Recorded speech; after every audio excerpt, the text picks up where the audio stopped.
Guys welcome to my channel. আজকে গিয়েছিলাম মা শ্যামসুন্দরীর মন্দিরে।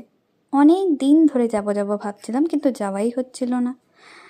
তো প্রথমেই শিয়ালদা পৌঁছে গেলাম ট্রেনে করে, এবং তারপর হাঁটতে হাঁটতে চলে গেলাম মানিকতলার বাস কোথা থেকে পাওয়া যায় সেটা খুঁজতে। তারপর বাসে উঠে পড়লাম, কারণ আমাদের নামতে হবে সুখিয়া স্ট্রিট। আর সেখান থেকে জাস্ট 2 মিনিট হেঁটে আমরা পৌঁছে গেলাম মায়ের মন্দিরে। এতদিন অনেক ছবি দেখেছি মায়ের, কিন্তু আজকে সামনাসামনি দেখে পুরো মনটা জুড়িয়ে গেল। দারুণ, জাস্ট দারুণ।